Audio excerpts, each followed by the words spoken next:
আমরা এই বিষয়ে সবাই মোটামুটি একমত হলাম, জানলাম, বুঝলাম যে খিলাফা প্রতিষ্ঠার কোনো বিকল্প পদ্ধতি নাই যদি আমরা রাজনৈতিকভাবে শক্তিশালী হতে চাই এবং মুসলিমদের সেই হারানো ঐতিহ্য ফিরে আনতে চাই এবং আমরা বিশ্বের বুকে মাথা উঁচু করে সিংহের মতো বাঁচতে চাই, তাহলে খিলাফা প্রতিষ্ঠার কোনো বিকল্প নাই। মৌলিক প্রশ্ন হচ্ছে এখন তরুণ সমাজের কাছে ছিল আমাদের যে তাহলে এইটা প্রতিষ্ঠা আমরা করবো কিভাবে।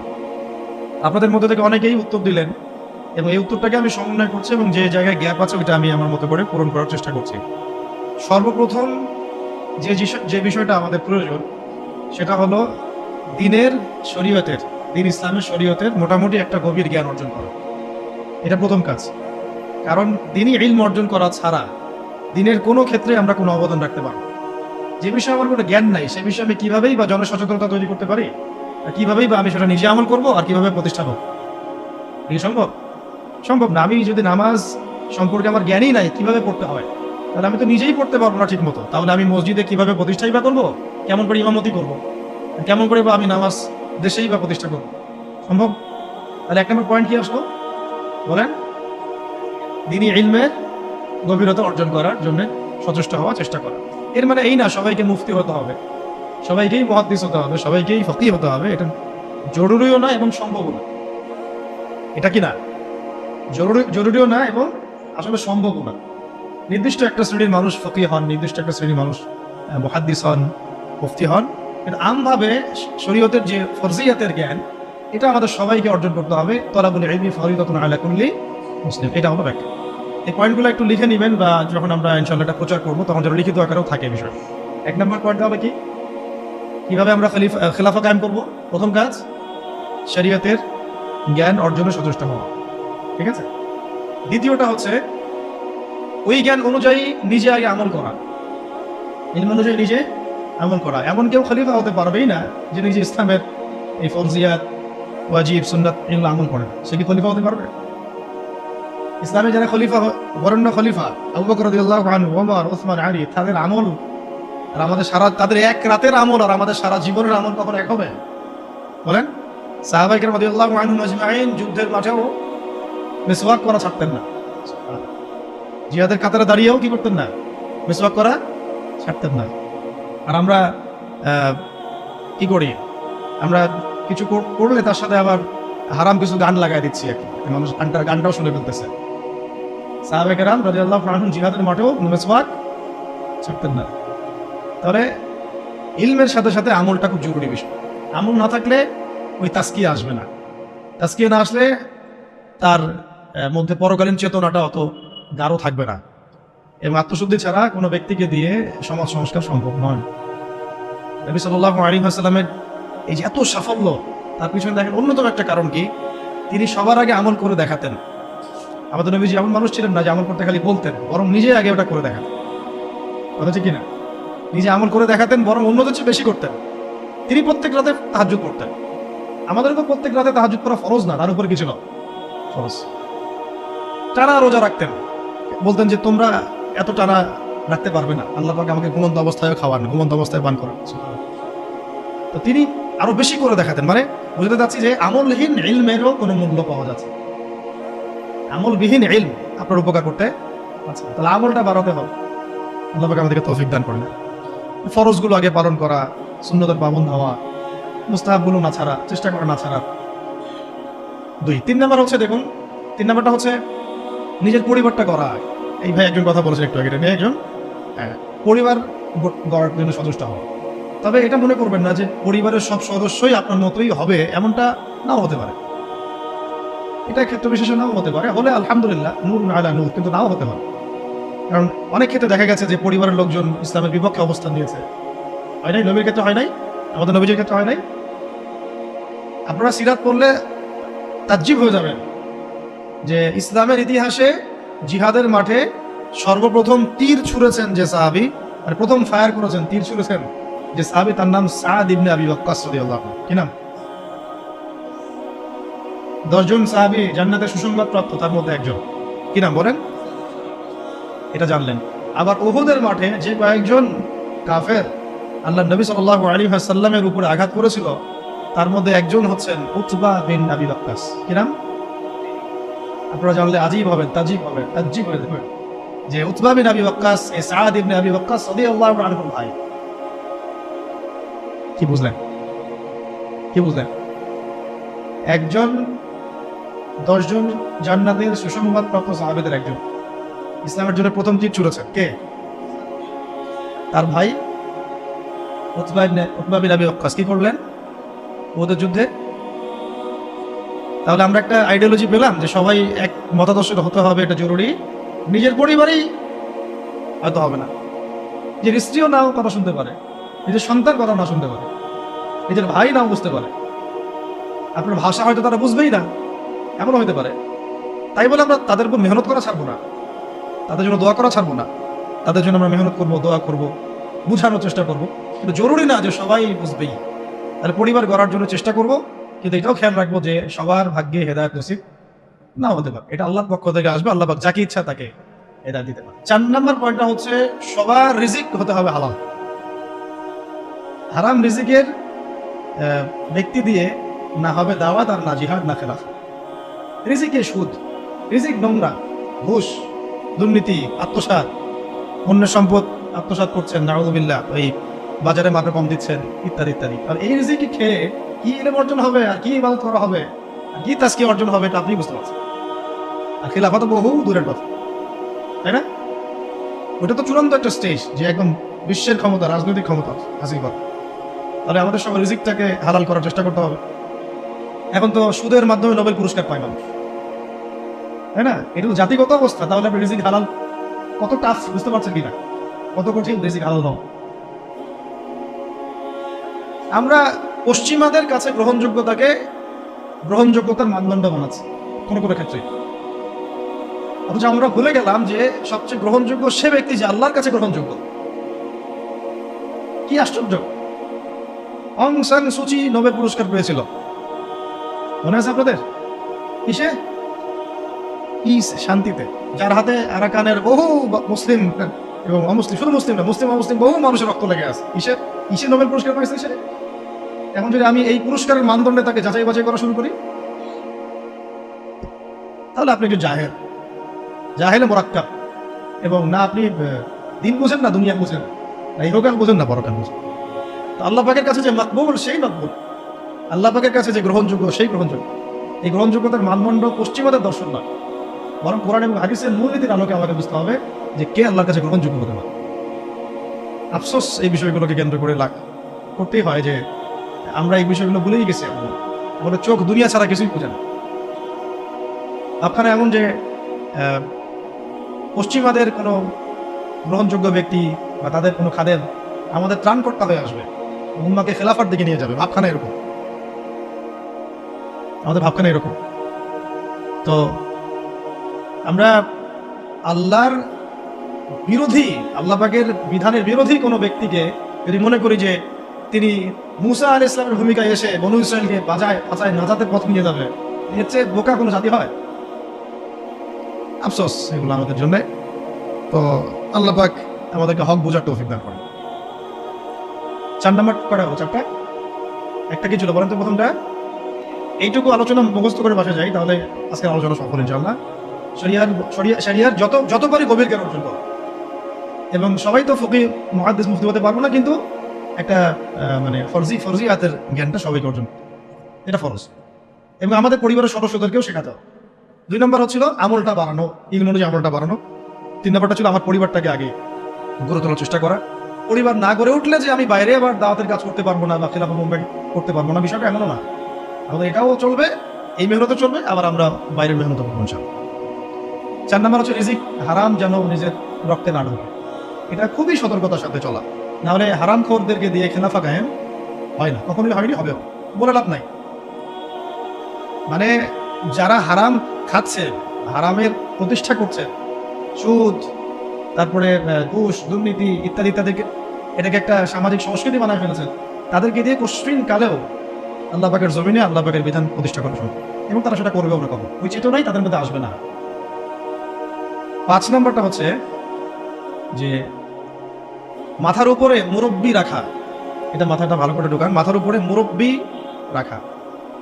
মুরব্বি বলতে বোঝাচ্ছি যারা শরীয়তের গভীর জ্ঞান অর্জন করেছেন, বড় বড় ওলামায়ে কেরাম, তাদের পরামর্শ নেওয়া।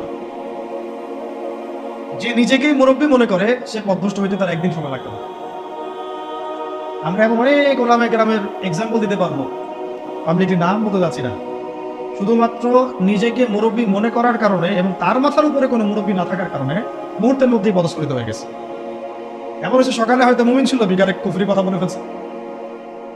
বিকালে হয়তো মুমিন ছিল, সকালবেলা উঠে মুনাফিকদের পক্ষে কথা বলে ফেলছে, ইসলাম বিপক্ষে কথা বলে ফেলছে, দালালি করে ফেলছে, কারণ মুরব্বীদের সাথে মাশওয়ারা করে নাই।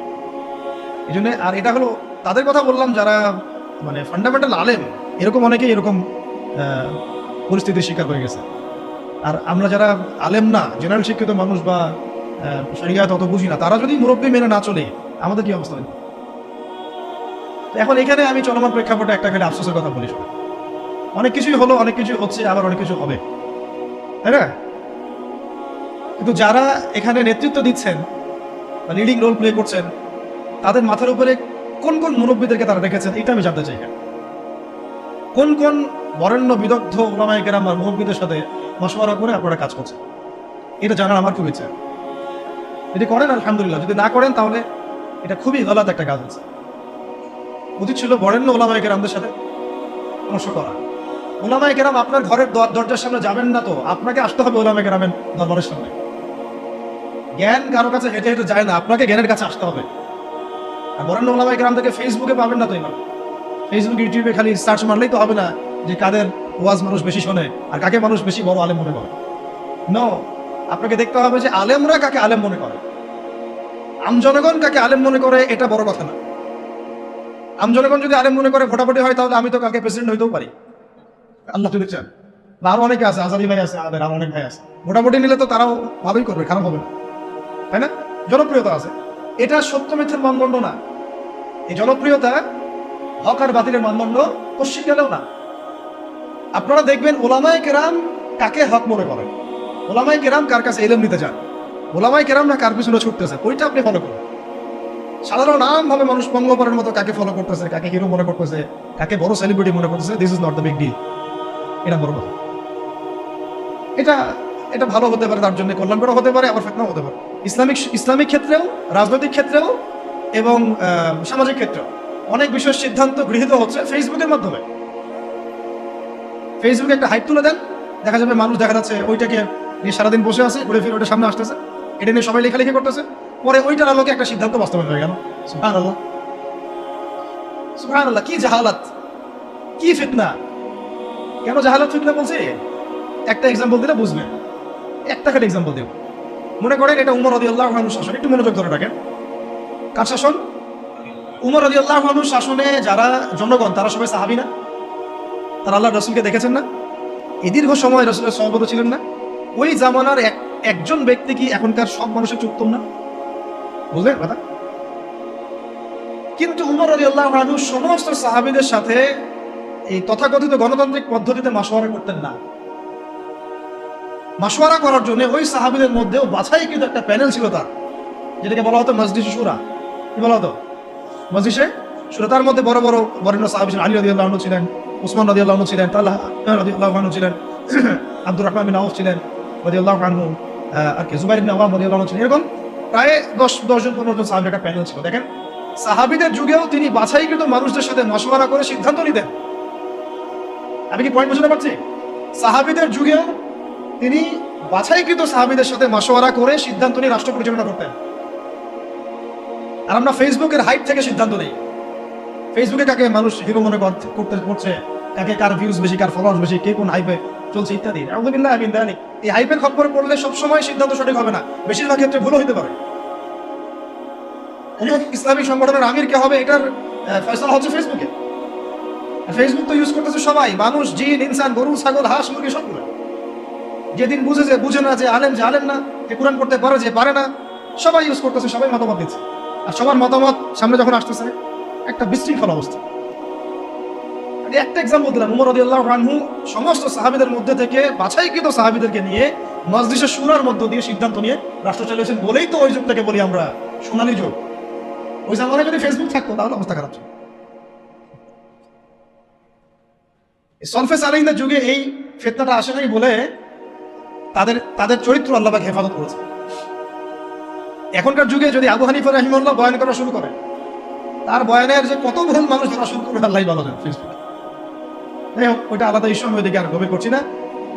আমি বলতে চাচ্ছিলাম যে মাথার উপরে কি রাখা ভাই, বরেণ্য ওলামা কেরামদের মুরব্বীদের একটা প্যানেল রাখা, অন্তত 5 জন 10 জন, যতজন পারেন আপনি, অন্তত একজন বলবো আমি, অন্তত 5 জন, অন্তত একজন আপনার শাইখ থাকা উচিত, মুহাক্কিক হকপন্থী আলেম শাইখ থাকা উচিত। এবং তাদেরকে আপনি ফেসবুকে খুঁজে পাবেন জরুরি না, কারণ বরেণ্য ওলামা কেরামদের আমি দেখেছি তাদের 99%ই ফেসবুক ইউজ করে না। তার মানে কি বাংলাদেশে কোনো আলেম নাই? ফেসবুকে ঢুকলে তো আপনি যাদেরকে দেখছেন এরা বাদ দিয়ে কি বাংলাদেশে কোনো আলেম নাই? মুহাক্কিক ওলামা কেরাম যারা যারা আল্লাহর ওলি টাইপের মানুষ, তাদের কারোরই ফেসবুক অ্যাকাউন্ট নাই। আমি কারো ফেসবুক অ্যাকাউন্ট দেখিনি তাদের। তাহলে আমরা কিসের মানদণ্ডে কি ফয়সালা করতেছে? এখন এই মানুষগুলো কি আমার দরজায় হেঁটে হেঁটে আসবেন, না আমাদেরকে তাদের কাছে যেতে হবে?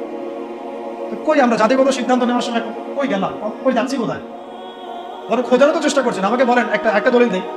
ওই যে মুসা আলাইহিস সালাম যখন জানলেন যে তার চেয়ে একজন জ্ঞানী মানুষ আছে, মনে আছে? আল্লাহ পাক তাকে জানালেন যে তুমি সবচেয়ে জ্ঞানী মানুষ নও পৃথিবীতে, তোমার চেয়ে একজন জ্ঞানী মানুষ আছে, তার নাম খিজির। তার নাম কি?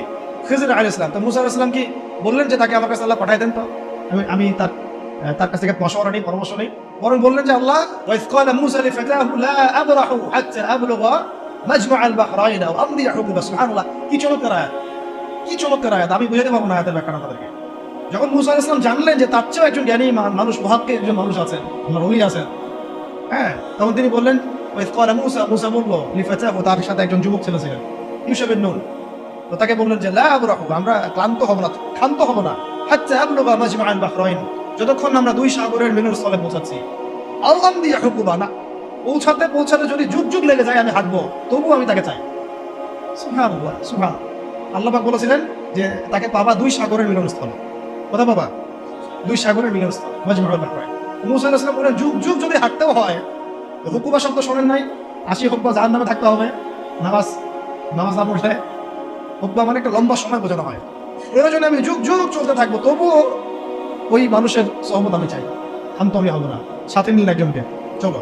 এই যে হাঁটা শুরু করলেন, চলতে চলতে চলতে চলতে কত বছর হাঁটতে হয়েছে আল্লাহ বললেন। ওই সময় তো আর ফ্লাইট ছিল না যে একটা ল্যান্ড করে ফেললাম। তো এখানে দেখেন একটা বিষয় খেয়াল করেন যে জ্ঞানের কাছে যেতে হয়েছে, জ্ঞান হেঁটে হেঁটে তার কাছে আসলে।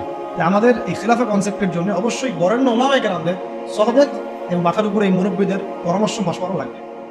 নিজেকে যদি মুরব্বী মনে করা শুরু করি, তখন পদস্খলন হতে সময় লাগবে না।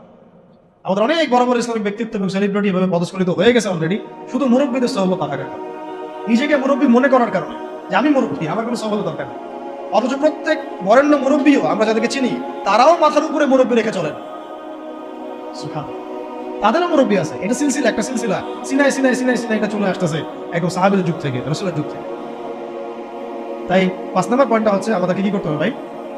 ওলামায়ে কেরামের সহবত লাগবে এবং মাথার উপর মুরব্বী রাখতে হবে। কমপক্ষে কয়জন? কমপক্ষে একজনের। এটা আপনি সিলেক্ট করবেন কিভাবে? ফেসবুক থেকে দেখবেন ওলামায়ে কেরামগণ কাকে বড় মুহাক্কিক আলেম মনে করেন, এইভাবে সিলেক্ট করবেন, খুঁজে বের করবেন। তাদের সংখ্যা 1 জন হতে পারে, 10 জন হতে পারে, 100 জন হতে পারে।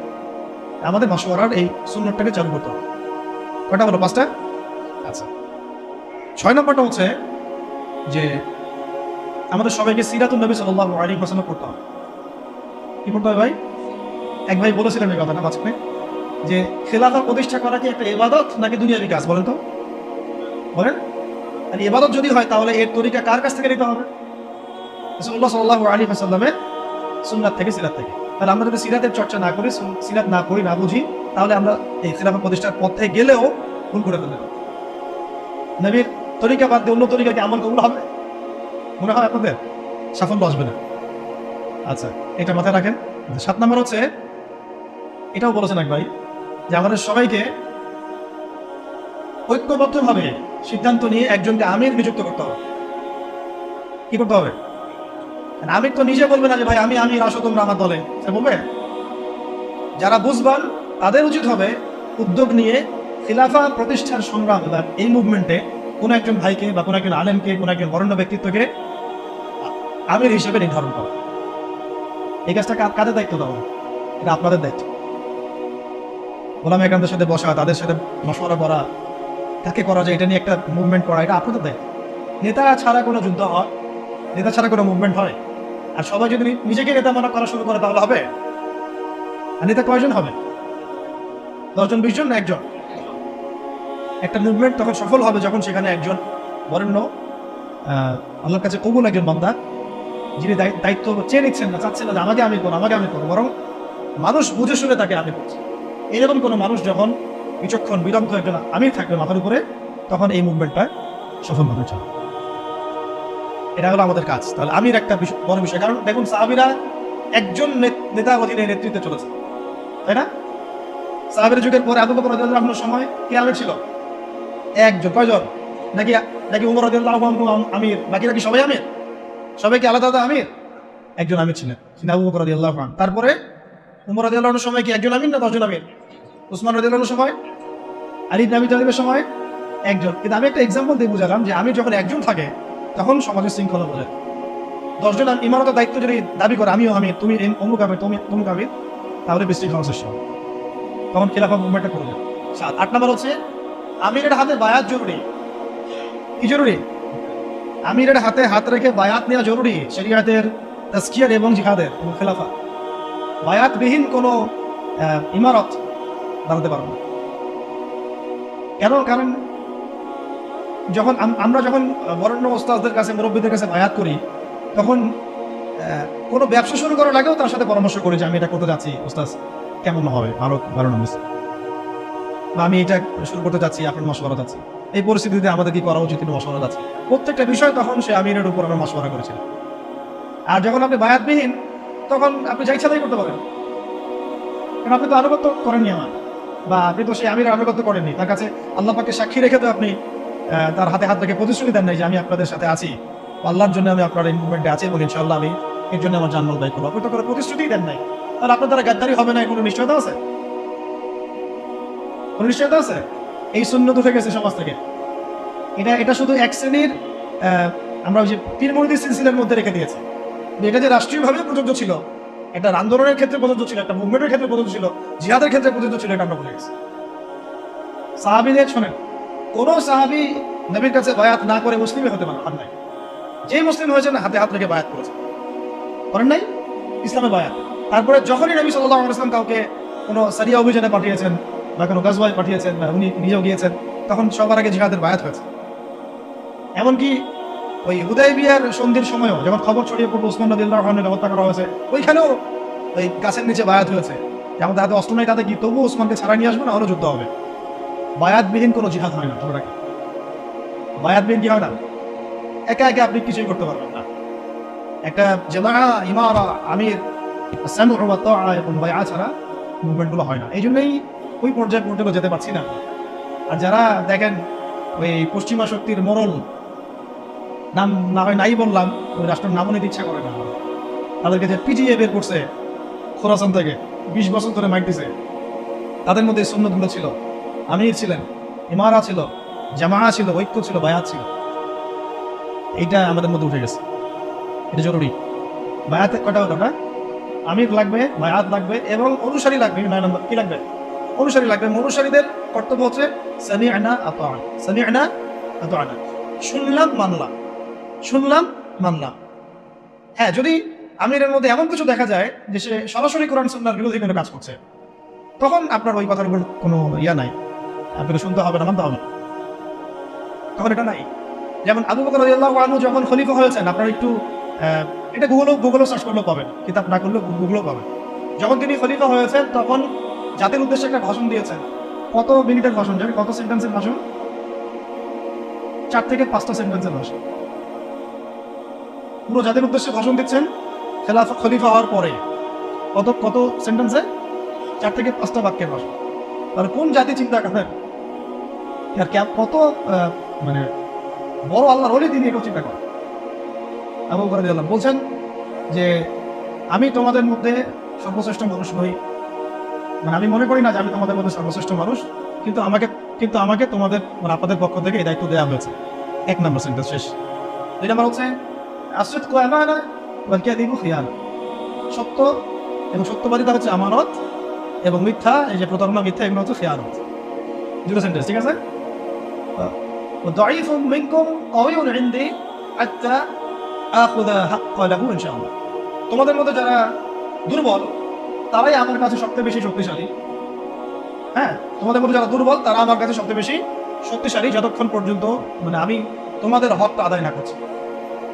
আর কাওয়িউন ফীকুম মিনকুম দাঈফুন ইনদি হাত্তা আখুয হাক্কা মিনহু ইনশাআল্লাহ। আর তোমাদের মধ্যে যারা শক্তিশালী মনে করো তারাই আমার কাছে দুর্বল, যতক্ষণ না তোমাদের কাছ থেকে আমি গরিবের হকটা আদায় না করছি। চিন্তা করুন, ভাষণ দেখছেন কটা সেন্টেন্স হলো? আরেকটা হচ্ছে 5 নম্বর হচ্ছে যে আল্লাহ পাক ওই জাতিকে সম্মানিত করেন যে জাতি জিহাদের পথ বেছে নিয়েছে। আর যখন কোনো জাতি জিহাদের রাস্তা ছেড়ে দেয় আল্লাহ পাক তখন তাকে অসম্মানিত করেন। কত নম্বর সেন্টেন্স? 5। আর 6 নম্বর একটা সেন্টেন্স ছিল, হ্যাঁ মনে করছি, যে আর কোনো জাতি তখনই ধ্বংস হয় যখন তার মধ্যে অশ্লীলতা ছড়িয়ে পড়ে। কুমু লিস-সালাতি ইয়ারহামুকুমুল্লাহ, সালাতের জন্য দাঁড়াও, আল্লাহ তোমাদের প্রতি রহম করবে। শেষ ভাষণ জুমার আগে হয়েছে, জুমার নামাজের আগে। এটা বুঝতে পারছেন? তো আমির যেমন লাগবে এরকম অনুসারে ডাকবে। তো আরেকটা কথা মাঝখানে মিস্টেক হয়ে গেছে। উনি বলেছিলেন যে আমি তোমাদেরকে যতক্ষণ পর্যন্ত আল্লাহ এবং তার রাসূলের দিকে চালাই ততক্ষণ তোমরা আমার আনুগত্য করো। আমি তোমাদেরকে যতক্ষণ পর্যন্ত আল্লাহ এবং তার রাসূলের দিকে চালাই ততক্ষণ তোমরা আমার কি করবে? আনুগত্য করবে। আর আমি যদি তোমাদেরকে আল্লাহ এবং তার রাসূলের দিকে না চালাই, ঠিক আছে, আমি যদি তোমাদেরকে আল্লাহ এবং তার রাসূলের দিকে না চালাই তাহলে ফালা তাআতা লি আলাইকুম, আমার উপরে তোমাদের কোনো আনুগত্য নেই। তবে কি সামান্য বিষয়ই যে তার আনুগত্য ছেড়ে দিতে হবে এমন না, তাকে নসিহত করতে হবে, পরামর্শ দিতে হবে, সংশোধনের চেষ্টা করতে হবে, ধৈর্য ধরতে হবে। 10 নম্বর পয়েন্টটা হচ্ছে যে শূরা ভিত্তিক সিদ্ধান্ত নেওয়া। কি করা? মজলিসে শূরা ভিত্তিক সিদ্ধান্ত নেওয়া। একটু আগে একটা কথা বলে এক্সাম্পল দিয়েছিলাম, উমর রাদিয়াল্লাহু আনহু তার একটা শূরা প্যানেল ছিল না? এই শূরা প্যানেল থেকে সিদ্ধান্ত গৃহীত হতো, তারপর এটা পুরো জনগণের উপরে বাস্তবায়িত। কথা বুঝতে পারছেন? তাই আমাদেরকে ওইভাবেই প্রত্যেকটা ক্ষেত্রে একটা শূরা কমিটি থাকতে হবে যারা মাশওয়ারা করে পরামর্শের মধ্য দিয়ে সিদ্ধান্ত নেয়। এটা একটা যেহেতু রাষ্ট্রীয় ব্যাপার, এটা বিভিন্ন স্তরে ভাগ হতে পারে। যেমন কেন্দ্রীয় একটা শূরা কমিটি, শূরা সদস্য, জেলা ভিত্তিক শূরা সদস্য, থানা ভিত্তিক শূরা সদস্য, এভাবে হয়তো একটা চেইন অফ কমান্ড থাকতে পারে, কিন্তু মূল শূরা থাকবে একটা কেন্দ্রীয়। এখান থেকেই সবকিছু ফয়সালা হচ্ছে। আপনারা কি জানেন যে বর্তমান বিশ্ব যে চলতেছে এই তাগুতি বিধান দিয়ে, শয়তানি বিধান দিয়ে, এর একটা শূরা পরিষদ আছে? হ্যাঁ, ওটা কি? জাতিসংঘ। এটা জাতিসংঘ চাচা বুঝতে পারছে। অবাক পেলাম। জাতিসংঘ না, জাতিসংঘের সাধারণ পরিষদ না, কিন্তু জাতিসংঘের সিকিউরিটি কাউন্সিল। দুটা ওখানে প্যানেল আছে, কিন্তু একটা সাধারণ পরিষদ, একটা হচ্ছে কি সিকিউরিটি কাউন্সিল। সিকিউরিটি কাউন্সিল থেকে সিদ্ধান্ত গৃহীত হয় যে কি হবে না হবে, কোন কোথায় কি করবে। এখানে বাংলাদেশ নিয়ে ওরা কি প্ল্যান করতেছে, আল্লাহ ভালো প্ল্যান তো করতেছে। আপনারা তো এই রেল লাইন যাচ্ছে বা রেলের কথা শুনে অনেক অবাক হচ্ছেন বা আফসোস করতেছেন ইত্যাদি ইত্যাদি। কালকে যদি শুনেন যে সেন্ট মার্টিনও গায়েব হয়ে গেছে তাহলে অবাক হওয়ার কিছু নাই। ইশারাই বুঝে নিন। রেল লাইন চালু হচ্ছে বা হবে, এটা নিয়ে তো আমরা অনেক আফসোস করলাম, অনেকে পক্ষে বিপক্ষে লিখলাম, তাই না? কথা বললেন, অনেকে জনমত গঠন করলেন, সার্বভৌমত্বের জন্য হুমকি ইত্যাদি অনেক কথা বললেন। এখানে আগামীকাল যদি দেখেন যে সেন্ট মার্টিন নাই বাংলাদেশের ম্যাপ থেকে, ওখানে অন্য কোনো রাষ্ট্রের মানে সামরিক ঘাঁটি হয়ে গেছে, অবাক হওয়ার কিচ্ছু নেই। কারণ সব যত শয়তানির গোড়া এখন ওই পশ্চিমার মধ্যে, ওই জায়গাতে তারা এগুলো মাথা কাটায়। কি করবে না, কোথায় কি শোনেন, এটা তো কিছুই না। বাংলাদেশের ছোট রাষ্ট্র একটা, দুর্বলই বলা যায় বিশ্বের প্রেক্ষাপটে। আরবের 8-10টা রাষ্ট্রকে 2-3 বছর 4 বছরের ব্যবধানে আরব বসন্তের স্লোগান দিয়ে পুরোই চেঞ্জ করে ফেলেছে। এটা এমন এক দাজ্জালীয় শক্তি। দাজ্জাল তো মানুষের রূপে আসে নাই, অনুসারী তো ওরা তৈরি করে রেখে দিছে। আপনারা হাদিস পড়েন, আমরাও পড়ি। আগে একভাবে বুঝতাম, যতদিন যাচ্ছে আল্লাহ পাক অন্যভাবে বোঝার তৌফিক দিচ্ছেন, আলহামদুলিল্লাহ। দাজ্জাল যে সারা বিশ্ব চষে বেড়াবে, ওকে সারা বিশ্বের প্রত্যেক গ্রামে গ্রামে হেঁটে হেঁটে বেড়াবে, নাকি অনুসারী দিয়ে শাসন করাবে? কমন সেন্স না? সব জায়গায় যে ওকে প্রত্যেকটা নূরপুরে ওকে আসতে হবে ও শাসন প্রতিষ্ঠা করার জন্য? ওর কোনো এজেন্ট থাকলে যথেষ্ট। আবার ভালো দিক দিয়ে দেখেন, ওমর রাদিয়াল্লাহু আনহু খেলাফতের সময় তিনি কি পুরো বিশ্বের সব জায়গায় ঘুরে ঘুরে বেরিয়ে শাসন করেছেন? তিনি ছিলেন মদিনায় চেইন অফ কমান্ড। তার অনুসারী সাহাবায়ে কেরাম রাদিয়াল্লাহু আনহুম তারা বিভিন্ন জায়গায় তাদের কাজ করছেন, ইসলামের কাজ করছেন। এটাই তো মানে স্ট্র্যাটেজি হয়। দাজ্জাল আসে নাই, বের হয়নি, তো কি হয়েছে? ওর অনুসারী তো অ্যাক্টিভ সময়। তো 10 নম্বরটা বলছিলাম কি ভাই, আমাদের মজলিস শূরাভিত্তিক সিদ্ধান্ত নেবে। শূরাভিত্তিক সিদ্ধান্ত ছাড়া আমরা আগাতে পারবো না। এবং এটা এই শূরা সদস্য আপনি নির্ধারণ করবেন কিসের ভিত্তিতে? টাকা পয়সা, ইলম, আমল, তাসকিয়া, পরহেজগারিতা এবং তার বিচক্ষণতা, প্রজ্ঞা, এগুলোর ভিত্তিতে এটা বিচার করা হয়। এখানে একজন ব্যক্তি থাকতে পারেন যার বয়স 20 বছর, এমন ব্যক্তিও মজলিসে শুয়ে থাকতে পারে, তার যদি জ্ঞান, প্রজ্ঞা, বিচক্ষণতা থাকে, কোনো সমস্যা নাই, আমল থাকে। আবার এমন একজন ব্যক্তি যার বয়স 50, 60, 70, তিনিও থাকতে পারেন। এটা সিদ্ধান্ত টাকা পয়সা, পদ, পদবী, ক্ষমতার ভিত্তিতে হবে না, যেটা আমাদের এখানে সুন্নত হয়ে গেছে, নাউযুবিল্লাহ। আপনারা কি জানেন ওমর রাদিয়াল্লাহু আনহুর যুগে তিনি একজনকে খুব কাছে রাখতেন, এক সাহাবীকে, যদিও তার বয়স তখন অনেক কম ছিল, মানে কম বলতে মোটামুটি কম ছিল। তার নাম আব্দুল্লাহ বিন আব্বাস রাদিয়াল্লাহু আনহু, আব্দুল্লাহ বিন আব্বাস রাদিয়াল্লাহু আনহু, আল্লাহ নবী সাল্লাল্লাহু আলাইহি ওয়াসাল্লামের চাচাতো ভাই। তার বয়স কিন্তু অন্য সাহাবীদের চেয়ে বেশি ছিল না, তিনি তাকে কাছে রাখতেন। কারণ কি জানেন? কারণ নবীজি সাল্লাল্লাহু আলাইহি ওয়াসাল্লাম তারই চাচাতো ভাইয়ের বুকে মাথায় হাত রেখে একটা দোয়া করে দিয়েছিলেন। আমাদের নবীজি একদিন রাত্রিবেলা উঠে ইস্তেঞ্জা করতে গিয়েছেন, বের হয়ে দেখেন যে কেউ একজন তার জন্য অজুর পানি রেখে দিচ্ছে। ঠিক আছে, তো নবীজি অবাক হয়ে গেছেন, কে পানি রাখছে এখানে আমার জন্য? আব্দুল্লাহ বিন আব্বাস রাদিয়াল্লাহু আনহু বললেন যে আমি রাখছি। ছোট তখন তিনি, 10, 12, 14 বছর বয়স। কত বিচক্ষণ, কেয়ারফুল দেখেন যে নবীজি বুঝতেন যে গেছেন, আমি একটু খেদমত করে দিই, একটু পানি আগায় দিই। এই পানিটা পেয়ে নবী সাল্লাল্লাহু আলাইহি ওয়াসাল্লাম তাকে বুকে জড়ায় ধরে মাথায় হাত বুলায় দোয়া করছিলেন সাল্লাল্লাহু আলাইহি ওয়াসাল্লাম যে আল্লাহুম্মা ফাক্কিহহু ফিদ-দীন ওয়া আল্লিমহু তা'ওয়ীল। আল্লাহ আপনি তাকে দ্বীনের গভীর বুঝ দান করেন এবং তাকে এই যে কোরআনের এগুলোর ব্যাখ্যা বিশ্লেষণ করার তৌফিক দান। তিনি হয়েছেন পরবর্তীতে রাইসুল মুফাসসিরিন, সমস্ত মুফাসসিরদের সর্দার যাদেরকে বলা হয় তার মধ্যে একজন হচ্ছেন আব্দুল্লাহ বিন আব্বাস রাদিয়াল্লাহু আনহু। তার বয়স তখন কম, তারপরেও উমর রাদিয়াল্লাহু আনহু তাকে কাছে বসে রাখতেন, পরামর্শ দিতেন, আয়াতের ব্যাখ্যা জানতে চাইতেন। উমর রাদিয়াল্লাহু আনহু কি কম জানেন? হ্যাঁ, উমর রাদিয়াল্লাহু আনহু কি কম জানেন? তারপরেও তিনি তাকে এইভাবে খাতির যত্ন করতেন, যাতে যদি কোনো ভুল কিছু না হয়, মানে ভুল কিছু যেন না হয়, তার কাছ থেকে জেনে নেওয়া, যদিও তার বয়স কম। আর এখন তো মানে আহলুল ইলমদেরকে মূল্যায়নই করেন না। হুজুররা কোথায় ছিল? বক্তব্যটা এরকম, হুজুরদের দিয়ে কি হবে? হুজুরদের সাথে এসবের কি সম্পর্ক? রাজনীতির সাথে হুজুরের কি সম্পর্ক? ওখানে আমরা যাবো কেন? তাদের কাছে মাসওয়ারা নিব কেন? আমরা কি কম বুঝি? আমাদের মাসওয়ারা দেওয়ার জন্য জাতিসংঘ আছে, হ্যাঁ, ইসরায়েল আছে, আমেরিকা আছে, পশ্চিমা বিশ্ব আছে। আমরা IMF থেকে লোন নিয়ে আসবো, জাকাতের কি দরকার আছে? হুজুরটা বললেই হবে? ভাবখানা এরকম আর কি। এই জন্য এই জাতির এই দুর্দশা আছে। আল্লাহ পাক যেন যারা বুঝে নাই, আর যারা এখন বর্তমান তাদেরকে যেন বোঝার তৌফিক দান করে। আমরা দোয়া করবো সবার জন্য। আমরা কারো দুশ্মনী কারোর সাথে আমাদের নাই, কিন্তু আমরা হকের পক্ষে থাকবো সবসময়, বাতিলের বিপক্ষে থাকবো সবসময়। আমরা মাজলুমের পক্ষে থাকবো এবং জালেমের বিপক্ষে, সে যেই হোক না কেন। হুয়েভার হি ইজ, আমরা মাজলুমের পক্ষে, জালেমের, সোজা কথা, সে যেই হোক। সূরা থাকতে হবে এবং সূরার মধ্যে এইভাবে বিচক্ষণ জ্ঞানী ব্যক্তিদেরকে স্থান দিয়ে আমাদেরকে চলতে হবে, মশওয়ারা করে। আরো আছে, আত্মশুদ্ধি অর্জন করার জন্য সাহাবীরা কি করতেন? সবসময় নবীর কাছে গিয়ে পড়ে থাকতেন। খেয়াল করেন নাই? যখন একটু ফুরসত পেতেন, কাজকর্ম শেষ, মসজিদে নবীর কাছে কথা শুনতেন, বসতেন, যোগাযোগ রাখতেন। আমাদের ওলামা ইকরামদের সাথে কানেকশনই বা কোথায়? কানেকশন উঠে গেছে না এখন খুব বেশি, কানেকশন ফোনে।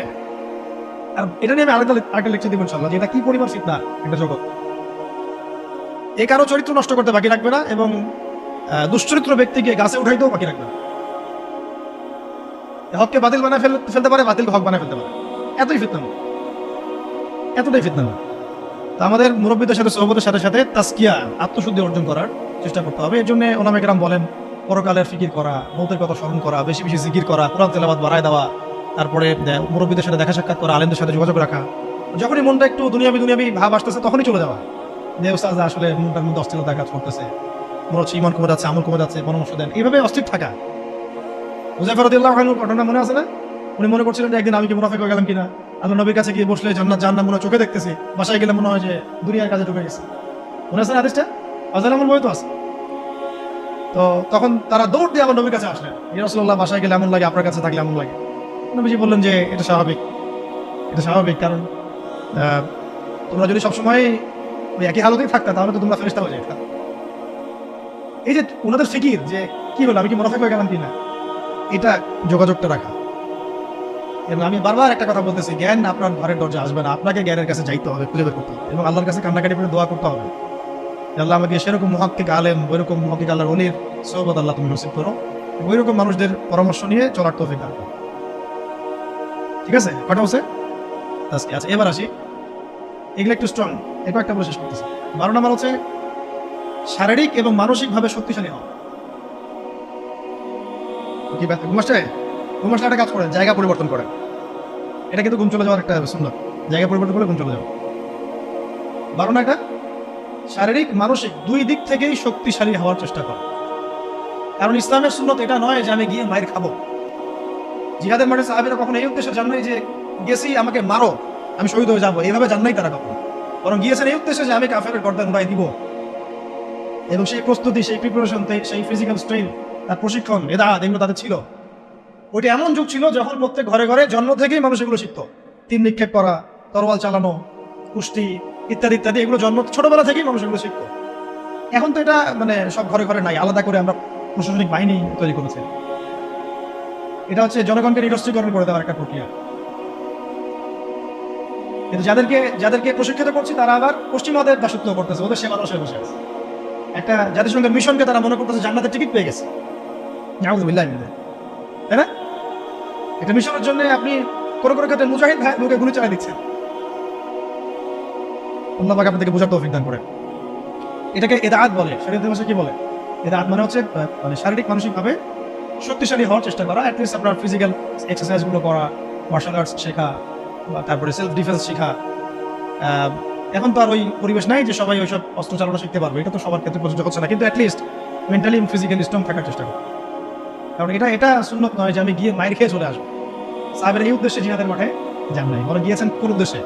যে আমি মারবো, যদি আল্লাহ পাক আমার ওখানে শাহাদাত দিকে রাখেন তাহলে সেখানে আমরা শাহাদাত হবো। না 313 জন নিয়ে যখন আমরা 1500 জনকে হারাচ্ছি, তার মানে কি বুঝতে পারতো? তারা কি ফিজিক্যালি এবং সামরিক দিক থেকে দুর্বল ছিলেন? আলী রাদিয়াল্লাহু আনহু একাই তিনি 10-20 জনের জন্য যথেষ্ট ছিলেন। উমর ইবনে খাত্তাব একাই 10 জনের জন্য যথেষ্ট ছিলেন। হামজা রাদিয়াল্লাহু আনহু যেদিন শাহাদাত বরণ করেছেন উহুদের দিন, ওই দিনও তিনি এমন ভাবে যুদ্ধ করেছেন যে তাকে হত্যা করেছিল ওই দিন, তার নাম ওয়াহশী। নাম কি মনে আছে? ওয়াহশী। তাকে চুক্তি করা হয়েছিল যে যদি তুমি শুধু দূর থেকে তাকে বল্লম নিক্ষেপ করে হত্যা করবে, এতটুকুই তোমার কাজ, তোমাকে মুক্ত করে দেওয়া হবে। আমরা বলবো রাদিয়াল্লাহু আনহু, কারণ তিনি পরবর্তী ইসলাম কবুল করেছিলেন। এবং এই ওয়াহশী রাদিয়াল্লাহু আনহুর হাতে আবার মুসাইলামা কাযযাব মারা গেছে। তারও অবদান এখানে, আল্লাহ পাক তাকে জীবনটা ঘুরাই দিয়েছে। আল্লাহ পাক তাকদীরের মালিক, দেখেন কিভাবে আল্লাহ পাক জীবন ঘুরায়। বলতে চাচ্ছি যে যেদিন হামজা রাদিয়াল্লাহু আনহুকে এইভাবে শাহাদাত বরণ করতে হয়েছে, শহীদ করা হয়েছে, ওই দিন ওয়াহশী নিজের মুখে বলেছিল, সিরাতের মধ্যে আছে যে আমি অনেকবার চেষ্টা করছিলাম যে কোন দিক থেকে তাকে আক্রমণ করা যায়, কিন্তু তার সামনে যাওয়ার সাহস আমার হচ্ছিল না, কারণ সে সাদা জামা পরে উড়ন্ত বাস পাখির মতো যুদ্ধ করতেছে, সামনে কেউ যেতে পারতেছে না। হামজা রাদিয়াল্লাহু আনহু এত বড় বীর ছিলেন। পরবর্তীতে তিনি বলেন যে আমি পাথরের আড়ালে লুকিয়েছিলাম, পিছন দিক থেকে আমি তাকে দূর থেকে বর্ষা নিক্ষেপ করেছিলাম, যেটা তার নাভির নিচ দিয়ে এদিক দিয়ে বের হয়ে গেছিল। বর্ষা ঢুকে যাওয়ার পরেও ওয়াসিফ বলছেন, পরেও তিনি ঘুরে আমাকে আক্রমণ করার জন্য চেষ্টা করছিলেন, কিন্তু তাকে সময় তার সাথে দেয় না, সময় তাকে সাথ দেয়, পড়ে গেছেন। তো মানে যখন বর্ষা ঢুকে গেছে তখনও তিনি তরল উঁচু করে মারার জন্য চেষ্টা করেছিলেন, কিন্তু শেষ করতে পারেন। এই ঘটনাটা নিজের মুখে ব্যাখ্যা করেছেন ওয়াহশী। যখন মক্কা বিজয় হয়ে গেছে না, তখন নবী সাল্লাল্লাহু আলাইহি ওয়াসাল্লাম সবাইকে মাফ করে দিয়েছেন, সবাই ইসলাম কবুল করতে আসছে, ওয়াহশী আসছে, মানে বেলাল রাদিয়াল্লাহু আনহু তাকে ধরে নিয়ে আসছেন, আরে এখন ইসলাম কবুল করো, নাহলে তোমরা করতে পারবা, আর কেউ বাঁচাতে পারবে না তোমাকে। তখন আল্লাহ নবী তাকে জিজ্ঞাসা করেছেন যে কিভাবে হামজাকে হত্যা করেছিলে তুমি? তখন তিনি নিজের মুখে বিবৃতি দিয়েছেন। এটা শুনে নবী সাল্লাল্লাহু আলাইহি ওয়াসাল্লাম নবী হিসেবে বায়াত নিয়েছেন তার ইসলামের জন্য। কিন্তু আরেকটা স্টেটমেন্ট তিনি দিয়েছিলেন যে যদি তোমার চেহারাটাকে আমার সামনে থেকে দূরে রাখতে পারো তাহলে সেটাই করো। এই কথাগুলো, এ ধরনের কোনো স্টেটমেন্ট যদি আমরা দিই অনলাইনে, মানুষ বলবো অহংকার প্রদর্শন করছে। এগুলো গায়ের অর্থ, এগুলো ব্যক্তিত্ব। ইসলামের বীর সেনা হামজাকে তুমি হত্যা করেছো, সে আমার চাচা ছিল, খুব মানে মহব্বতের চাচা, দুধ ভাই। কষ্ট পেয়েছেন তিনি, এটা তাই না? তার লাশকে চিড়ে ফেলা হয়েছে, কলিজা ছিঁড়ে খাওয়ার চেষ্টা করা হয়েছে, পারে নাই। এটা আসলে তাকদীর। পরবর্তীতে আল্লাহ রাব্বুল আলামিন তাকে তৌফিক দিয়েছেন, তার হাতে আমার মুসাইলামা কাযযাব, মহামিথ্যাবাদী ভণ্ড নবী, তার মানে খালাস। একইভাবে তিনি মুসাইলামা কাযযাবকে হত্যা করেছেন, দূর থেকে কলম নিক্ষেপ করে একেবারে জান বাজি রেখে। তারপরে তিনি বলছেন একটা স্টেটমেন্টে যে আজকের পর থেকে আমি মুসলিম সমাজের মধ্যে হাঁটবো, কেউ আমাকে কাতিল হামজা বলবে না। আজকের পর থেকে আমি মুসলিম সমাজের মধ্যে হাঁটবো, কেউ আমাকে বলবে না যদি হামজার কাতিল, বলবে সে হচ্ছে মুসাইলামা কাযযাবের কাতিল। ভাইদের একটা কথা বলে ফেলি মাঝখানে, আমাদের সমাজে এই যে কাদিয়ানী মুভমেন্ট চলতেছে, এরা এই যুগের মুসাইলামা কাযযাব। এরা কি এই যুগে মুসাইলামা কাযযাব? যদি আমরা দেখি যে ওরা এখন আবার ওদের মতবাদ প্রচারে স্বাধীনতা পাচ্ছে, আমরা এটা চরমভাবে প্রতিবাদ করবো জান। এবং উত্তরবঙ্গ জুড়ে এদের কার্যক্রম তো বেশি, আপনারা তো জানেন। এদেরকে যেখানে পাবেন সেখানে শায়েস্তা করবেন, জ্ঞান দিয়ে, জবান দিয়ে, আদর্শ দিয়ে, সব দিক দিয়ে। এদের সাথে কোনো উঠা বসা চলাফেরা করবেন না, মহামানাতি করবেন না, কোনো ব্যবসা বাণিজ্য করবেন না। 13 নম্বরটা নোট করেন, সেটা হচ্ছে ওই যে একবার বলেছিলেন যে জনসচেতনতা তৈরি করা খুবই ইম্পর্টেন্ট টপিক, এটা পয়েন্ট। কারণ বাংলাদেশের মানুষ নামাজ বুঝে, খেলাফত বুঝে না। বাংলাদেশের মানুষ রোজা রাখা ফরজ বুঝে, ইসলামী খেলাফত, শরিয়া, আইন এগুলো বুঝে না। তাই না বিষয়টা? বাংলাদেশের মানুষ কোনো কোনো ক্ষেত্রে এখন পর্দাও বুঝতেছে, পর্দা করা উচিত, ফরজ, জাকাত দেওয়া উচিত।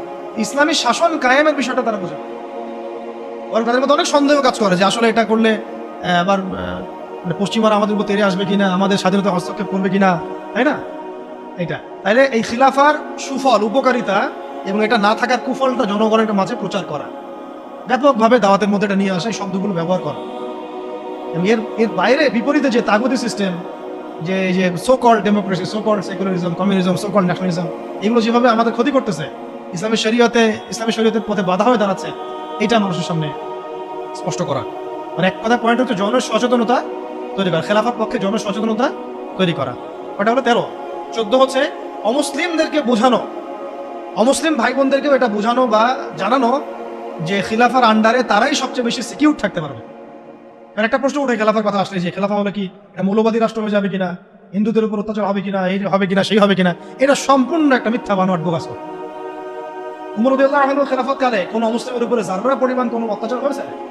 বরং আমরা দেখি এখনকার গণতান্ত্রিক সিস্টেমগুলোতে এগুলো হচ্ছে, এবং এই ইস্যুগুলোকে মানুষ রাজনৈতিক হাতিয়ার বানাচ্ছে না, সুবিধা হাসিলের জন্য ইস্যু সৃষ্টি করতেছে। বাংলাদেশে আল্লাহ না করুক, বাংলাদেশে যদি কেউ চক্রান্ত করে, আল্লাহ পাক এইসব চক্রান্ত থেকে আমাদেরকে হেফাজত করেন, দোয়া করে, যে এই হিন্দু ভাই বোনদেরকে যদি কিছু মানুষ আঘাত করা শুরু করে, তাহলে বাংলাদেশের প্রতি সবার আগে কে তেড়ে আসবে বলেন তো দেখি? ও কি বসে থাকবে? আমরা না হয় আমাদের ভাইদেরকে ফিলিস্তিনে মারলে আগাই না, সিরিয়াতে মারলে আগাই না, আগাইতে পারি না, পাশের দেশ আরাকানে মারলে আমরা আগাইতে অনেকে পারি না। তাই বলে কি খ্রিস্টানরা পারে না, চাইনিজরা পারে না, ইন্ডিয়ানরা পারে না? ওরা কিন্তু ঠিকই আসবে। আপনি বাংলাদেশের মাটিতে যদি কোনো আমেরিকানকে কখনো মারতেন, মারেন না, এটা করতে বলতেছি না, তাহলে দেখেন পুরো শক্তি নিয়ে এসে আপনাকে হামলা করবে না? কোন ইহুদিকে যদি আপনি বাংলাদেশে হত্যা করেন, তাহলে পুরো ইসরায়েল আপনার বিরুদ্ধে যুদ্ধ ঘোষণা করবে না? কিন্তু মুসলিমদেরকে সারা বিশ্বে মেরে ফেললে আমরা এটা করতে পারি না, বা ওইটা চেতনা আমাদের মধ্যে কাজ করে না। তো এইটা আমি পয়েন্টটা এখান থেকে বলতে চাইলাম যে হিন্দু ভাই বোনদের উপর যদি কেউ অত্যাচার করে, তখন কিন্তু এটাকে একটা বড় গ্লোবাল ইস্যু বানায়, পার্শ্ববর্তী যে হিন্দু রাষ্ট্রগুলো আমাদের আশপাশে আছে সবাই এখানে হস্তক্ষেপ করার চেষ্টা করবে। তখন গৃহযুদ্ধ লাগাই দেওয়ার চেষ্টা করবে, ওই যে গুজরাটের মতো, হায়দ্রাবাদের মতো। আর গৃহযুদ্ধ যেখানেই লাগবে সেখানেই যে রাষ্ট্র আসবে তার নাম হলো আমেরিকা। যেখানেই দেখবে যে গৃহযুদ্ধের মতো করে পরিবেশ, ও আসে বলবে যে আমার এখানে শান্তি কায়েম করতে হবে, গণতন্ত্র কায়েম করতে হবে, তাই আসছে আর কি। তখন আরেক নতুন সিরিয়ার জন্ম হতে পারে না। এটা না হোক, আমরা তাই দোয়া করি। কিন্তু এটা একটা ইন্টারপ্রিটেশন যেটা হয়েছে বিশ্বে, এরকম ঘটনা কিন্তু ঘটেছে। এর আলোকে, অভিজ্ঞতার আলোকে কথাটা বললাম যে অমুসলিম ভাই বোনদেরকে এটা নিশ্চিত করা, বোঝানো যে খিলাফা রাষ্ট্র কোনো মৌলবাদী কনসেপ্ট না। মানে ওদের বক্তব্য অনুযায়ী এটার মধ্যে প্রত্যেক অমুসলিমের অধিকার শতভাগ নিশ্চিত থাকবে, বরং বর্তমান প্রচলিত পদ্ধতি চাইতে বেশি থাকবে। তারা তখন আমাদের জিম্মি, একজন জিম্মিকে হত্যা করলে সে জান্নাতের ঘ্রাণও পাবে না, এমন হাদিস আছে। তারা আমাদের জিম্মেদারিতে থাকবে। তারা আমাদের জিম্মি মানে কি? তারা আমাদের জিম্মেদারির মধ্যে থাকবে, ওদের জানমাল হেফাজত করে আমাদের দায়িত্ব দেবে। তো হাদিসে আসছে, কেউ যদি এমন কোনো জিম্মিকে হত্যা করে, তাহলে সে তো জান্নাতে যাচ্ছে না, জান্নাতের ঘ্রাণও পাবে না। তাহলে এটা কঠিন না? এই সচেতনতা তৈরি করা, এটা খুব ইম্পর্টেন্ট একটা কাজ। তাই একজন বললেই হবে না, আপনাদের সবাইকে এখন থেকে কথার মধ্যে এই বিষয়গুলো আনতে হবে, যে শুধুমাত্র নামাজ, রোজা, হজ, যাকাত এই বিষয়গুলোই ইসলাম নয়, বরং ইসলামিক শাসন প্রতিষ্ঠা করার জন্য আমাদের চেষ্টা করতে হবে। ইসলামী ল, ইসলামী শরিয়া আইন, ইসলামী খেলাফা কনসেপ্ট, এই কনসেপ্টটা সবাইকে বুঝানো। আমি খুব আশা করেছিলাম যে এই ধাক্কায় হয়তো ইসলামী খেলাফতের দিকে হয়তো আমরা একটু মুভ করতে পারতে পারি, কিন্তু আবারও হতাশ হলাম, চরমভাবে হতাশ হলাম।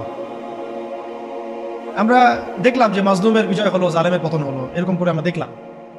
ইতিহাসে হয়েছে, ফেরাউন ধ্বংস হয়েছে, নমরুদ ধ্বংস হয়েছে, কিন্তু আমরা যেন ওই ফেরাউনের কবল থেকে নিষ্কৃতি প্রাপ্ত এই উদ্ধত বনু ইসরায়েলের মতো হয়ে না যাই। আবার বুঝতে পারছেন কথা?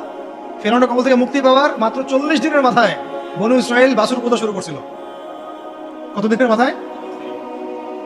আর আমরা তো 40 দিন লাগে নাই, 7 দিনের মাথায় আমরা মাশাআল্লাহ ট্রান্সজেন্ডার, সুদ, পশ্চিমাদের দাস, এমন কিছু মানুষকে আমরা আমাদের মাথার উপরে নিয়ে চলে আসলাম। আল্লাহ আমাদেরকে বোঝার তৌফিক দান। এখন আশা আমরা আশা করছিলাম যে এই মুভমেন্টগুলোর মধ্যে দিয়ে হয়তোবা যেহেতু এখানে ওলামায়ে কেরাম সম্পৃক্ত ছিলেন, বড় বড় সংগঠনগুলো সক্রিয় অংশগ্রহণ করেছেন, কেউ বলেছেন, কেউ লিখেছেন ইত্যাদি, এবং ছাত্র জনতা সবাই আমভাবে ছিলেন, হয়তোবা তাদেরকে বোঝানো যাবে যে ইসলামিক বিষয়গুলো বাস্তবায়ন করা এটাই মুখ্য সময়। কিন্তু আমরা আবারও হতাশ হলাম। জানি না ভবিষ্যতে কি হবে, আমার আশঙ্কা যে খিলাফা স্টেট এভাবে বাস্তবায়িত হবে না। আর ওই কনসেপ্টটা এই প্রজন্ম অনেক কিছু করছে, সাহসিকতা দেখাচ্ছে, ওদের মধ্যে উদ্যম আছে, সাহস আছে, জীবন দেওয়ার মানসিকতা আছে, কিন্তু ওদেরকে আমরা তাওহীদ বুঝাতে পারতেছি না, তাই না? ওরা দেশপ্রেমে করতেছে, জালেমের বিরুদ্ধে দাঁড়াচ্ছে, জালেমের বিরুদ্ধে দাঁড়ায় গেছে, তারা দেশপ্রেমের চেতনায় ধারণ করতেছে, অন্যায় সহ্য করতেছে না, সাহস দেখাচ্ছে, ওদের বুদ্ধি আছে, ওদের মাশাআল্লাহ ওদের ডেডিকেশন আছে, সবকিছু আছে। তাওহীদ বুঝাতে পারছি না আমরা যে এই কাজগুলো করতে হবে আল্লাহর জমিনে, আল্লাহর হুকুম কায়েমের জন্য, আল্লাহর জমিনে গণতন্ত্র কায়েম করার জন্য না, আল্লাহর জমিনে এই তথাকথিত জাতীয়তাবাদ আর ধর্মনিরপেক্ষতা কায়েম করার জন্য না। এই ডেডিকেশনগুলোই দরকার আমাদের আল্লাহর জমিনে খিলাফা কায়েম করার জন্য। এই মেসেজটা আমরা ইয়াং জেনারেশনকে দিতে চাই বা দেওয়া উচিত। এইটার জন্য আমাদের সবার কথা বলা উচিত, কারণ আমার বিশ্বাস এদেরকে তারা হবে ইনশাআল্লাহ। যা তারা করে দেখিয়েছে, আমাদের বিশ্বাস এই জেনারেশনকে দিয়ে হবে ইনশাআল্লাহ সবার। তবে তাদেরকে তো ছোটবেলা থেকে এইসব বোঝানো হয়নি, পড়ানো হয়নি, জানানো হয়নি, তারা তো ওই ধাঁচে বড় হয়ে ওঠে নাই। একটা হাদিস মনে রাখবেন, তাহলে আপনাদেরকে এটা বুঝতে সুবিধা হবে। একজন ব্যক্তি এসে জিজ্ঞাসা করেছিলেন, হাদিসটা দিয়ে দিই অনলাইন, যে ইয়া রাসূলুল্লাহ সাল্লাল্লাহু আলাইহি ওয়াসাল্লাম, কে শহীদ, কে? একজন বলছেন, ইয়া রাসূলুল্লাহ, একজন ব্যক্তি যুদ্ধে গিয়েছে জাতির জন্য, একজন গিয়েছে বীরত্ব প্রদর্শনের জন্য, একজন গিয়েছে বাহবা পাওয়ার জন্য, কে শহীদ?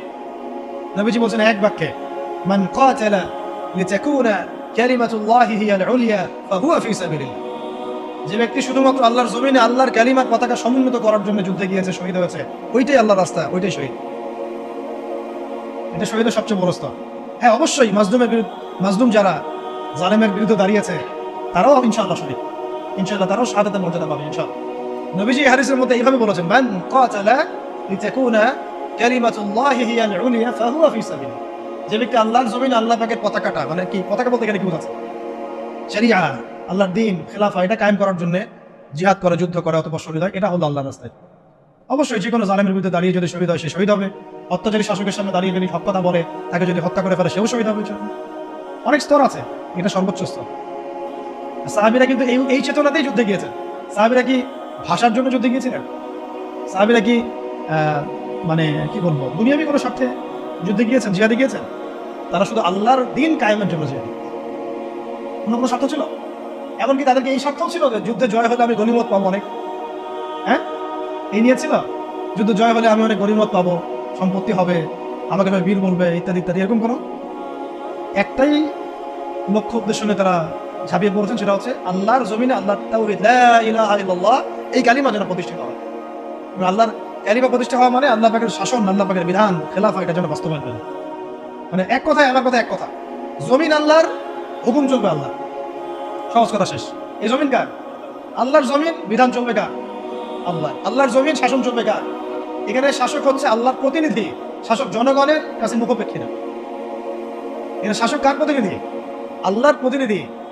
আল্লাহকে রাজি খুশি করার জন্য সে জনগণকে ভালো লাগে, জনগণের কাছে বাহবা পাওয়া বাসায় না, যে আমি আপনাদের জন্য এটা এটা করতেছি, আপনারা আমাকে ভালো বলবেন, এই নিয়েতেও না, বরং আল্লাহ তুমি দেখো আমি তোমার দেওয়া দায়িত্ব পালন করছি। কেন ওমর রাদিয়াল্লাহু আনহু রাতের অন্ধকারে ঘুরে বেড়াতেন আর মানুষের দুঃখ দুর্দশা দেখতেন?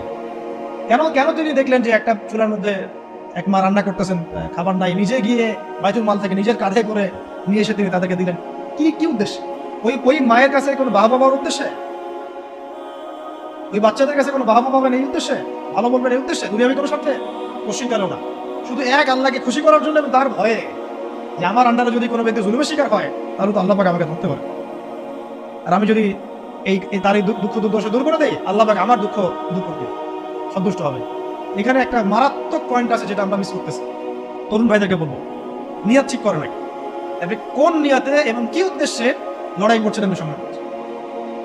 অবশ্যই জালেমের বিরুদ্ধে দাঁড়িয়ে যাওয়াটা অনেক বড় একটা সওয়াবের কাজ এবং এটা বিশাল মর্তবা, কিন্তু কাজ এখানে শেষ নয়। কাজ শেষ হবে কখন? যখন আল্লাহ পাকের জমিনে আমরা আল্লাহর খেলাফত বাস্তবায়ন করব। আমার কথা কি বুঝতে পারতেছেন আপনারা? তাই আমরা এই সচেতনতা তৈরি করবো এবং তরুণ ভাইদেরকে বোঝাবো, তাদের পর্যন্ত বার্তা পৌঁছানোর চেষ্টা করবো। এরপর যদি তারা না বুঝে আবার ঘুরে ফিরে সেই পশ্চিমতার ট্র্যাপে পড়ে যায়, তাহলে আফসোস করা ছাড়া আমাদের কিছু করার।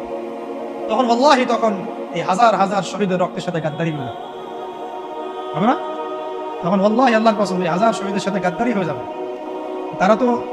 তারা তো পশ্চিমাদের সেবা দাস হওয়ার জন্য রক্ত দেয় নাই। আমাদের ভাইরা যারা জীবন দিল কয়েকদিন আগে আপনারা দেখলেন, তারা কি পশ্চিমা কোনো গোষ্ঠীর দাস হওয়ার জন্য রক্ত দিয়েছে? তারা স্বাধীনতা চেয়েছে। স্বাধীনতা মানে কি? আমি বুক ফুলায় সিংহের মতো চলবো আমার দেশে এবং আল্লাহ পাকের ইবাদত করবো, কেউ আমাকে কিছু করবে না, অমুসলিমরা নিরাপদে থাকবে, আমরা ওদের কোনো ক্ষতি করবো না, এবং আমরা আল্লাহ পাকের জমিনে আল্লাহ পাকের বিধানগুলো বাস্তবায়ন করবো, ওই আলোকে আমরা দেশ শাসন করবো। এটা উদ্দেশ্য না? এই উদ্দেশ্য যদি বাস্তবায়িত না হয় তাহলে আমরা তাদের সাথে অনেক বড় গাদ্দারি করে ফেলবো। কোন মুখ নিয়ে আমরা তাদের সামনে কি আমাদের মাঠে দাঁড়াবো এটাও ভাবতে হবে না, চিন্তা করতে হবে। সেদিন যখন দেখা হবে তাদের সাথে, তারা তো আমাদেরকে প্রশ্ন করবে যে আমরা তো রক্ত দিয়ে আসলাম, তোমরা আবার শুধু মহাজনকে কেন মাথার উপরে বসাই? আমরা তো এই জন্য রক্ত দিই নাই, আমরা তো আল্লাহ পাকের জমিন আল্লাহ পাকের দাসত্বের জন্য রক্ত দিয়েছিলাম। গাদ্দারি করেন না শহীদ ভাইদের সাথে।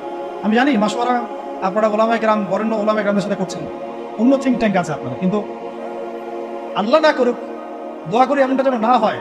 আপনাদের প্রতিভা, সাহস, ধৈর্য এবং এই যে বীরত্ব, এটাকে যেন একটা স্বার্থান্বেষী মহল তাদের নিজস্ব এজেন্ডা বাস্তবায়নে ব্যবহার করতে না পারে, খেয়াল রাখবেন এই জিনিসটা।